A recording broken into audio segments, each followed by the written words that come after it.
भी और मोटिवेशन आता है कि अच्छा करना है। चलिए, बहुत बहुत बधाई आपको। और कौन है वहाँ से, कोई थैंक यू बात सर। करना चाहेगा? सर नमस्कार सर। मैं नमस्कार। निखत बोल रही हूँ सर। हाँ। मैं बॉक्सिंग में 50 कैटेगरी में इंडिया को रिप्रेजेंट करने जा रही हूँ ओलंपिक्स में।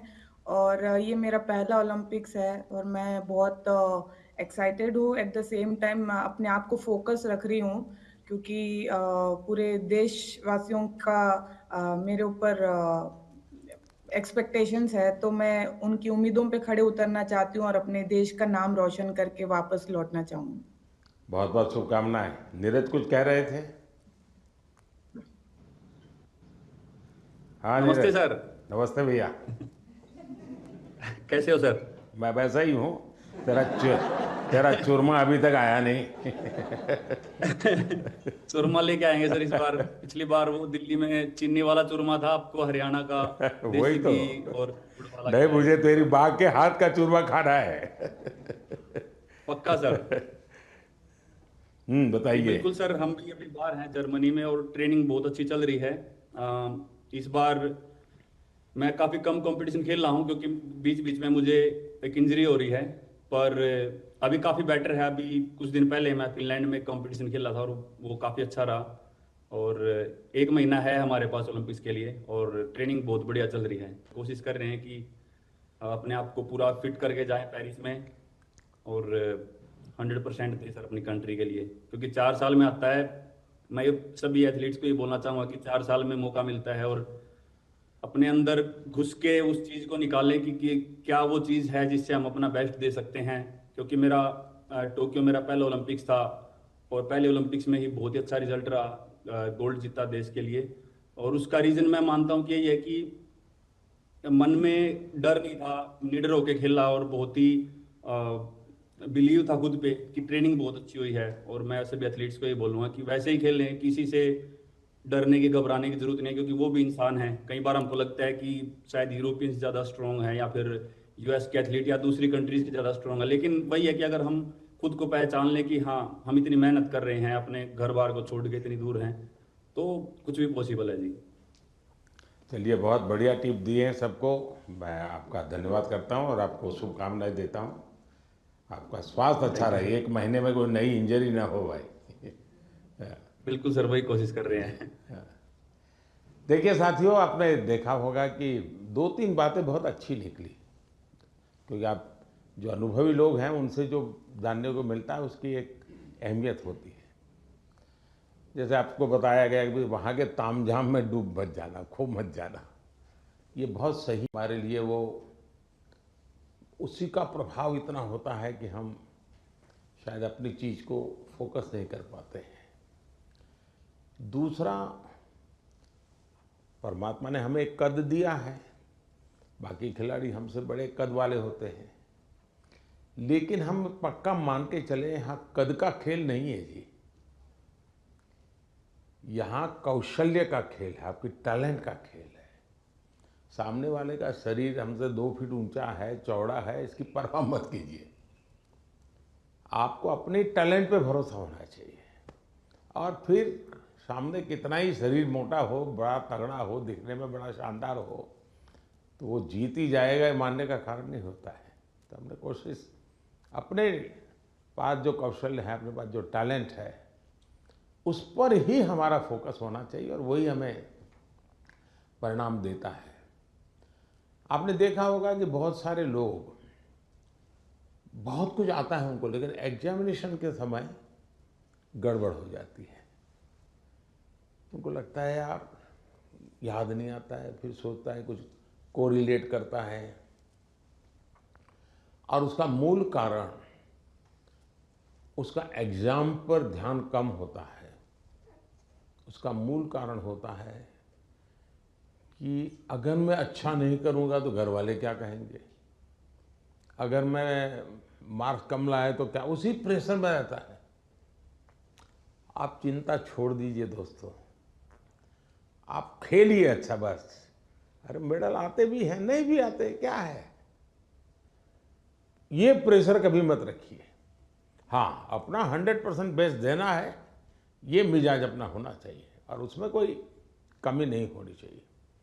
दूसरा, आप लोग जानते होंगे, आपको शायद ये आपके कोचेज हैं वो सब, ये आपके जो साइकोलॉजिकल जो ट्रीट करते हैं वो भी आपको समझाते होंगे। खेल जगत में प्रैक्टिस का जितना महत्व है, कंसिस्टेंसी का जितना महत्व है, उतना ही महत्व नींद का है। और कभी कभी तो कल सुबह मैच होने वाला, आज रात को नींद ही नहीं आ रही है। और शायद कोई और चीज हमें जितना नुकसान नहीं करती है, उससे ज्यादा नींद का अभाव नुकसान करती है। और आपको आश्चर्य होगा कि एक ऐसा प्रधानमंत्री है जो हमको सोने के लिए कह रहा है लेकिन मैं आपसे आग्रह से कहूंगा, अच्छी नींद बहुत जरूरी है खेल जगत के लिए, किसी भी जीवन के हर चीज के लिए। और आजकल तो मेडिकल साइंस भी नींद पर बहुत बल दे रहा है कि आपकी नींद कितने समय की है, कितनी साउंड स्लीप है, इसका बड़ा महत्व माना जाता है। और नया मेडिकल साइंस में इन चीज़ों को बड़ा स्वीकार किया जा रहा है। और इसलिए कितना ही एक्साइटमेंट क्यों ना हो जी, आप नींद पक्की करके, वैसे आप लोग मेहनत इतनी करते हैं कि आपको नींद आना बहुत स्वाभाविक होता है, क्योंकि आप गहरी नींद में चले जाए तो इतनी मेहनत करते हैं शरीर से। लेकिन शरीर की मेहनत वाली नींद एक बात है, और सभी चिंताओं से मुक्त सोना ये अलग चीज है। और इसलिए मैं आपसे आग्रह करूंगा कि आप नींद के संबंध में जरा भी कॉम्प्रोमाइज, और थोड़े दिन पहले इसीलिए भेजते हैं कि थोड़ा आप वहाँ पर जेट लैग वगैरह समस्याओं से बच जाए, वहाँ थोड़ा कंफर्ट फील करें, और उसके बाद आप खेल के मैदान में उतरे तो आपको सुविधा रहे, इसलिए एक व्यवस्था सरकार करती है। खिलाड़ियों की सुविधा के लिए इस बार भी कुछ नई नई चीज़ें करने का प्रयास किया है, लेकिन फिर भी मैं कह नहीं सकता हूँ कि हर एक को सब कुछ वहाँ सुविधाजनक होगा ही कि नहीं होगा, लेकिन कोशिश की है। इन दिनों हम वहाँ के जो भारतीय समुदाय है उनको भी जरा एक्टिवेट करते हैं, उनको मोबिलाइज करते हैं, जरा आप भी हमारे खिलाड़ियों के साथ जरा जुड़िए।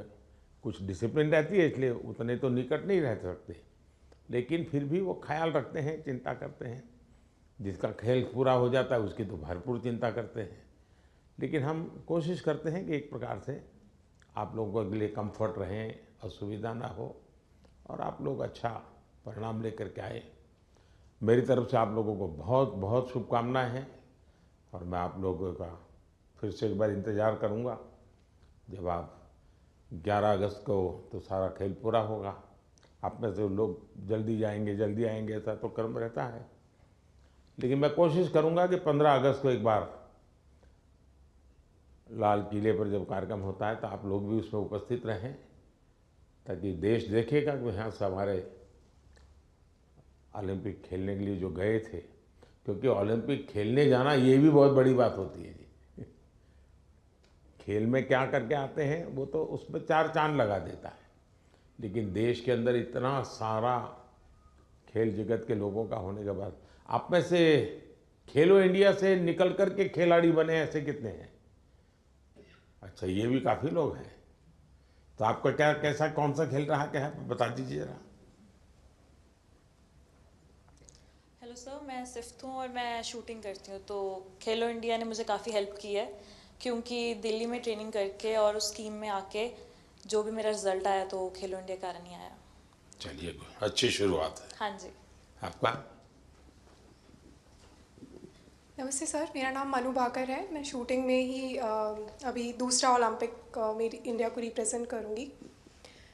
2018 में जो फर्स्ट एडिशन था खेलो इंडिया स्कूल गेम्स का, उसमें मैंने नेशनल रिकॉर्ड के साथ गोल्ड मेडल जीता था, और वहीं से उसके बाद मैं टॉप्स के कोर ग्रुप में आ गई थी। और तब से बस ये था कि इंडिया की जर्सी चाहिए और इंडिया के लिए खेलना है। और खेलो इंडिया एक ऐसा प्लेटफॉर्म था जो बहुत सारे लोगों को उसने एक मार्गदर्शन दिया है, और आई थिंक वहाँ से काफ़ी सारे एथलीट्स ऐसे हैं जो आज मैं अपनी टीम में देखती हूँ, मेरे साथ भी खेलते हैं और मेरे से जूनियर भी हैं जो खेलो इंडिया से आए हैं।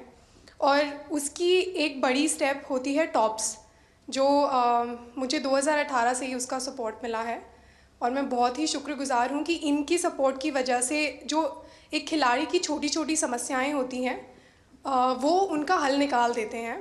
तो आई थिंक बहुत मेजर रोल प्ले किया है मेरे लिए तो खेलो इंडिया ने और टॉप्स ने।